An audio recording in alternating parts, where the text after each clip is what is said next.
39-бөлүм. Алар ачык көк, кочкул кызыл жана ачык кызыл түстөгү жүндөн ыйык жайда кызмат кылганда кийиле турган кийимдерди токушту. Теңир Мусага буйругандай Арунга ыйык кийимдерди токушту. Ал жапкычты алтындан, ачык көк, кочкул кызыл жана ачык кызыл түстөгү жүндөн чыйратылган зыгыр бууласынан токушту. Алар алтынды жука жайып, андан жип жасап, ачык көк, кочкул кызыл, ачык кызыл жүндөрдүн зыгыр бууласынан чыйратылган жиптердин арасына кошуп, чебердик менен кездеме токушту. Ал жапкычтын эки ийине алды артын бириктире турган сызма жасашты. Сызманын эки учу ал жапкычтын алды артына бириктирилди. Ал жапкычтын бел курчоосун ал жапкычка окшоштуруп алтындан, ачык көк, кочкул кызыл, ачык кызыл жүндөн жана чыйратылган зыгыр бууласынан Теңир Мусага буйругандай кылып токушту. Оникс таштарына Исраил уулдарынын аттарын чегип жазып, аларды алтын оюктарга салышты. Аны Теңир Мусага буйругандай, Теңир Исраил уулдарынын эсине алыш үчүн ал жапкычтын ийиндерине бекитишти. Ал жапкычты токугандай эле алтындан, ачык көк, кочкул кызыл, ачык кызыл жүндөн чыйратылган зыгыр бууласынан чеберчилик менен төш чөнтөк токушту. Ал 4 чарчылы. Төш чөнтөктү алар 2 кат кылып токушту. Анын узундугу 1 карыш, туурасы 1 карыш. Ага асыл таштарды 4 катар кылып салышты. Биринчи катарына лаал, топаз, зумруд, экинчи катарына каухар, кызыл жакут, алмаз, үчүнчү катарына көк жакут, агат, аметист, төртүнчү катарына хризалит, оникс жана яспис салышты. Алар алтын оюктарга жаткырылды. Таштар Исраил уулдарынын санына жараша болду. Алардын аттарынын саны 12 эле. Ар бир ташка 12 уруунун аты бирден чегилип жазылды. Төш чөнтөк үчүн таза алтындан өрүп, чынжырчалар жасашты. Алтындан 2 оюк, 2 шакекче жасап, 2 шакекчени төш чөнтөктүн 2 учуна бекитишти. Алтындан өрүлгөн чынжырчаларды төш чөнтөктүн 2 учундагы шакекчелерге өткөрүштү. Ал эми 2 чынжырчанын 2 учун ал жапкычтын сызмасынын үстүндөгү 2 оюкка бекитишти. Дагы 2 алтын шакекче жасап, аларды төш чөнтөктүн 2 учуна, төш чөнтөктүн ички бетине бекитишти. Дагы 2 алтын шакекче жасап, аларды ал жапкычтын алды жагына, ал жапкычтын алды арты бириккен жерине, колтуктун ылдый жагына, бел курчоонун үстүнө бекитишти. Теңир Мусага буйругандай төш чөнтөктү 2 шакекчеси менен ал жапкычтын 2 шакекчесин көк жүндөн жасалган боо менен байлашты. Төш чөнтөктү ал жапкычтын бел курчоосуна ал жапкычтан ажырабагандай кылып бекитишти. Анан ал жапкычтын ичинен кие турган чапанды чымкый көк жүндөн токушту. Чапанга соот тукундай туюк жака чыгарып, жыртылбаш үчүн жээгин кыюулап коюшту. Чапандын этегин тегерете ачык көк, кочкул кызыл, ачык кызыл жүндөн чачылар жасашты. Таза алтындан жылаажындар жасап, аларды чачылардын ортосуна, чапандын этегине кыдырата тагышты. Теңир Мусага буйругандай, жылаажындар менен чачыларды ыйык кызмат кылганда кийиле турган чапандын этегине алмак-салмак кыдырата тагышты. Арунга жана анын уулдарына зыгыр бууласынан узун көйнөктөрдү токушту. Зыгыр бууласынан кидарларды, баш кийимдерди, ич кийимдерди токушту. Теңир Мусага буйругандай, чыйратылган зыгыр бууласынан ачык көк, кочкул кызыл, ачык кызыл түстөгү жүндөн бел кырчоо токушту. Таза алтынды жылмалап, ыйык таажы жасап, анын бетине бул Теңирге арналган деп чегип жазышты. Теңир Мусага буйругандай, аны кидарга байлаш үчүн ага көк жүндөн боо бекитишти. Ошентип жыйын чатырынын бардык жумуштары бүттү.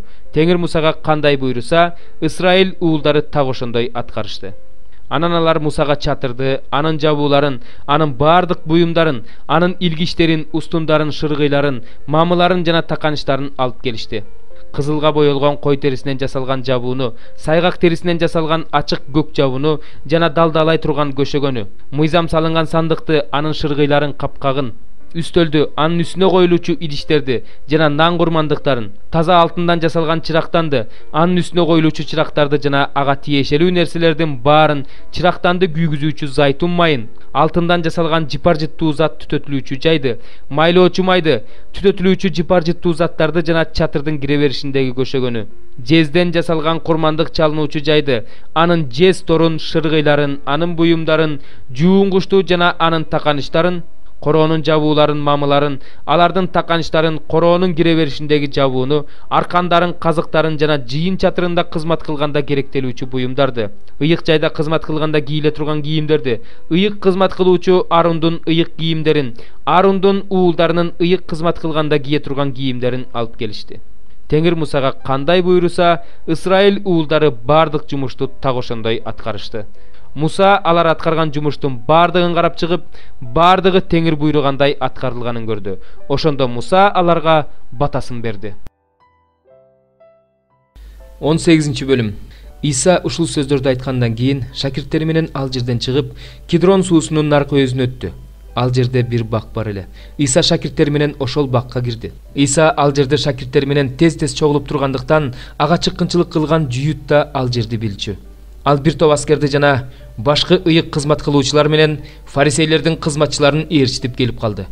Алардын колунда шамана, чырак жана курал бар эле. Өзүнүн эмне күтүп турганын толук билген Иса алардан «Кимди издеп жүрөсүңөр?» деп сурады. Алар ага «Назареттик Исаны» деп жооп беришти. Ошондо Иса аларга «Менмин» деди. Чыккынчы жүйүт да алар менен турган эле. Иса аларга «Менмин» дегенде алар артка кетенчиктеп жерге жыгылышты. Иса алардан дагы бир жолу «Кимди издеп жүрөсүңөр?» деп сурады. «Назареттик Исаны» деп жооп беришти алар. Иса аларга «Менмин» деп мен силерге айттым. Эгерде мени издеп жүрсөңөр, буларды кое бергиле. Кете берсин деди. Анын мага бергендериңдин эч кимиси өлгөн жок деген сөзү аткарылышы үчүн ушундай болду. Ошондо Шимон Петр кылычын кынынан сууруп алып, башкы ыйык кызмат кылуучунун кулунун оң кулагын шылый чапты. Кулдун аты Малкос эле. Бирок Иса Петрге кылычыңды кынына сал. Атам берген чөйчөктөн ичпей коймок белем деди. Миң башы менен аскерлер жана жүйүт башчыларынын кызматчылары Исаны кармап алып байлашты да, адегенде Аннаска алып барышты. Ал ошол жылы башкы ыйык кызмат кылуучу болуп турган Каяпанын кайнатасы эле. Эл үчүн бир адамдын өлгөнү жакшы деп жүйүт башчыларына кеңеш берген ошол Каяпа эле. Шимон Петр менен дагы бир шакирт Исанын артынан бара жатышты. Ал шакирт башкы ыйык кызмат кылуучунун таанышы болгондуктан анын короосуна Иса менен бирге кирди. Петр болсо дарбазанын сыртында калды. Башкы ыйык кызмат кылуучунун таанышы болгон жанагы шакирт сыртка чыгып, дарбазачы күң менен сүйлөшүп Петрди да киргизди. Дарбазачы күң Петрден «Сен да ушул адамдын шакирттеринен эмессиңби?» деп сурады. Петр ага «Жок» деп жооп берди. Күн суук болгондуктан кулдар менен кызматчылар от жагып алып, отту тегеректеп жылынып турушту. Петр да алардын жанында жылынып турду. Башкы ыйык кызмат кылуучу болсо Исадан шакирттери жана окутуусу жөнүндө сурады. Иса ага мындай деп жооп берди. Мен жүйүттөр ар дайым чогулган жерде, синагогаларда жана ибадатканада элди окутуп жүрдүм. Элге ачык сүйлөдүм. Жашыруун сүйлөгөн жокмун. Эмне үчүн менден сурап жатасың? Менин эмне жөнүндө сүйлөп жүргөнүмдү уккандардан сура. Алар менин эмне жөнүндө сүйлөгөнүмдү билишет. Иса ушинтип айтканда, ошол жерде турган кызматчылардын бири аны жаакка чаап жиберди да, башкы ыйык кызмат кылуучуга да ушинтип жооп бересиңби деди. Ошондо Иса ага, эгерде туура эмес айтсам, туура эмес экенин көрсөт. Эгерде айтканым туура болсо, мен эмне көрүп жатасың деди. Ушундан кийин Анас Исаны байлануу бойдон башкы ыйык кызмат кылуучу Каяпага жиберди. Шимон Петр болсо дагы эле отко жылынып турган. Ошол учурда андан «Сен да анын шакирттеринен эмессиңби?» деп сурашты. Ал болсо «Жок» деп танып койду. Ошондо башкы ыйык кызмат кылуучунун кулдарынын бири Петр кулагын шылый чапкан кулдун тууганы «Мен сени бактан, анын жанынан көргөндөй болуп жатам» деди. Петр дагы танып койду. Ошол учурда короос кыйкырды. Эртеси таң заардан жүйүт башчылары Исаны Каяпаныкынан Пилаттын ак сарайына алып келишти. Бирок өздөрү киришкен жок. Анткени алар таза эмес болуп эсептелип, пасах тамагын жей албай калышмак. Пилат чыгып алардан «Бул адамга кандай айып коюп жатасыңар?» деп сурады. «Эгерде жамандык кылбаса, аны сенин алдыңа алып келмек эмеспиз» деп жооп беришти алар. Ошондо Пилат аларга «Аны алып кеткиле да өз мыйзамыңар боюнча соттой бергиле» деди. Жүйүт башчылар ага «Бирөөнү өлүм жазасына тартууга бизге тыюу салынган» дешти. Өзүнүн кандай өлүм менен өлөрүн алдын ала айткан Исанын сөзү аткарылышы үчүн ушундай болду. Пилат ак сарайга кайра кирип, Исаны чакыртып алды да «Сен жүйүттөрдүн падышасысыңбы?» деп сурады. Иса ага «Муну сен өзүң айтып жатасыңбы же мен жөнүндө сага бирөө айттыбы?» деди. Пилат ага «Мен эмне жүйүт белем? Сени мага өз элиң жана башкы ыйык кызмат кылуучулар алып келишти. Эмне кылдың эле?» деди. Иса ага мындай деп жооп берди. «Менин падышачылыгым бул дүйнөдөн эмес. Эгерде менин падышачылыгым бул дүйнөдөн болсо, анда кызматчыларым мени жүйүттөрдүн колуна чүрбөө үчүн күрөшүшмөк. Менин падышачылыгым бул дүйнөдөн эмес». Ошондо Пилат ага «Демек сен падыша экенсиң да?» деди. Иса ага «Өзүң айтып жатасың. Мен падышамын. Мен чындык жөнүндө күбөлөндүрүү үчүн төрөлгөм жана ошол үчүн бул дүйнөгө келгем. Ким чындык тарапта болсо, ал менин үнүмдү угат» деди. Пилат андан «Чындык деген эмне?» деп сурады да кайра чыгып элге мындай деди. «Мен андан эч кандай айып тапкан жокмун. Силердин салтыңар боюнча Пасах майрамы сайын бир туткунду бошотуп берчү эмес белем. Каалайсыңарбы мен силерге жүйүт падышасын бошотуп берейин? Ошондолар аны эмес Бараббаны деп кыйкырышты. Барабба болсо кылмышкер эле. 15 бөлүм. Момундук менен айтылган жооп каарды токтотот. Ал эми кордогон сөз ачууну козгойт. Акылдуу адамдардын тили билимди кабарлайт. Ал эми акылсыздардын оозу акылсыздыкты сүйлөйт. Теңирдин көзү бардык жерде. Ал жакшыларды да, жамандарды да көрүп турат. Момун тил өмүр дарагы. Ал эми ооздук талбаган тил рухту талкалайт. Акылсыз адам атасынын акыл насаатын барктабайт. Ал эми айыбын ачканды уккан адам акылдуу. Адил адамдын үйүндө байлык көп. Ал эми мыйзамсыздын кирешеси өзүнө бүлүнүү алып келет. Акылдуу адамдардын оозу билим таратат. Акылсыздардын жүрөгү андай эмес. Мыйзамсыздардын курмандыгы Теңирдин алдында жийиркеништүү. Ал эми адил адамдардын сыйынуусу ага жагат. Мыйзамсыздын жолу Теңирдин алдында жийиркеништүү. Ал эми акыйкат жолу менен жүргөн адамды ал жакшы көрөт. Түз жолдон чыккандар катуу жазаланат. Айыбын ачкан адамды жек көргөн адам өлөт. Өлгөндөр жаткан жай менен Абадон Теңирдин алдында ачык. Андан бетер адам баласынын жүрөгү анын алдында ачык. Шылдыңчыл адам айыбын ашкере кылган адамды сүйбөйт, акылдуу адамдарга да барбайт. Жүрөктөгү кубаныч жүздү жайдары кылат. Ал эми жүрөктөгү кайгы көңүлдү чөгөрөт. Акылдуунун жүрөгү билим издейт. Ал эми акылсыздардын оозу акылсыздык менен тамактанат. Бактысыздын бардык күндөрү кайгылуу. Ал эми жайдары адамда күндө той. Бай болуп тынчсызданып жашаганча, кедей болуп Теңирден коркуп жашаган жакшы. Жек көрүү бар жерде семиз буканын этин жегенге караганда, сүйүү бар жерде жашылчадан жасалган тамак жеген жакшы. Ачуусу чукул адам чатак чыгарат, ал эми сабырдуу адам чатакты басат. Жалкоонун жолу тикенектүү чырмоок, ал эми адил адамдардын жолу тегиз. Акылдуу уул атасын кубантат, акылсыз уул энесин барктабайт.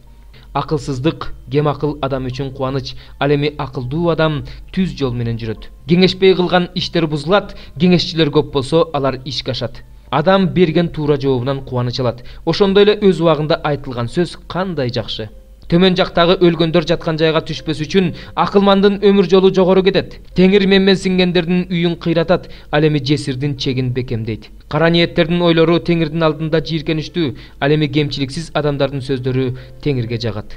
Алдым жуттум адам өз үйүн бүлдүрөт, ал эми параны жек көргөн адам жашайт. Адил адамдын жүрөгү ойлонуп жооп берет, ал эми мыйзамсыздардын оозунан жаман сөз чыгат. Теңир мыйзамсыздардан алыс, ал эми адил адамдардын сыйынуусун угат. Жарык жүз жүрөктү кубантат, жакшы кабар сөөктү агартат. Турмуш сабактарын кунт коюп уккан адам акылдуу адамдардын арасында болот. Акыл насаатты четке каккан адам өз жанына кайдыгер, ал эми сынга кулак салган адам акылга ээ болот. Теңирден коркуу акылдуу кылат, моюн сунуудан кийин даңк келет. 2 бөлүм. Ошентип, эгерде силерде машаяктан келген кандайдыр бир сооронуу, кандайдыр бир сүйүү кубанычы, рух менен болгон кандайдыр бир баарлашуу, кандайдыр бир кайрымдуулук жана бооркердик бар болсо, анда мени кубанткыла. Бир ойго, ошол эле сүйүүгө ээ болгула, ынтымактуу жана бир пикирдүү болгула. Эч бир нерсени атаандаштык жана көйрөңдүк менен кылбагыла. Тескерисинче, момундук менен башкаларды өзүңөрдөн жогору санагыла. Ар кимиң өзүңдү гана эмес, өзгөнү да ойло.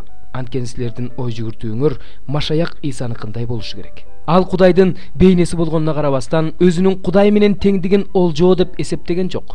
Бирок кул кейпин кийип, адамга окшош болуп, сырткы көрүнүшү боюнча адамдай болуп, өзүн өзү басынтты. Өлгөнгө чейин, айкаш-чыгачта өлгөнгө чейин тил алчаак болуп, өзүн басынтты. Ошондуктан Кудай аны жогорулатып, ага бардык ысымдардан жогору ысым берди. Исанын ысымынын алдында асмандагылардын, жердегилердин жана жер түпкүрүндөгүлөрдүн баары тизе бүгүшү үчүн Иса Машаяк Теңир, Кудай атанын даңкы деп ар бир тил ачык таанышы үчүн ушундай кылды. Ошентип, менин сүйүктүүлөрүм, араңарда болгонумда гана эмес, айрыкча азыр араңарда жок болгонумда да, дайыма тил алчаак болгонуңарда эле куткарылууңарды коркуу жана титирөө менен жүзөгө ашыргыла. Анткени Кудай силердеги тилекти да, аракетти да өзүнүн жакшы ниети боюнча жаратат. Бул дүйнөдө жылдыздардай жаркырап турушуңар үчүн кежир бузулган бул муундун арасында Кудайдын таза, кемчиликсиз, кемтиксиз уулдары болушуңар үчүн бардыгын наалыбастан, шектенбестен кылгыла. Бекерге чуркап эмгегим текке кетпей, Машаяктын күнүндө силер менен сыймыктангыдай болушум үчүн өмүр сөзүм бекем туткула. Ишеним кызматыңар жана курмандыгыңар үчүн курмандык боло турган болсом, мен кубанам, баарыңар менен бирге кубанам. Буга силер да кубаңгыла, мени менен бирге кубаңгыла. Силердин алабалыңарды билип, көңүлүм тынчыш үчүн жакында силерге Тиметейди жиберем деп Ыйса Теңирден үмүттөнөм.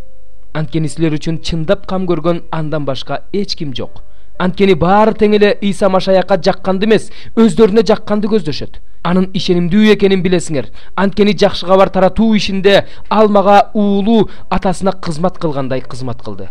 Менин эмне болорум белгилүү болор замат аны силерге жөнөтөм деген үмүтүм бар.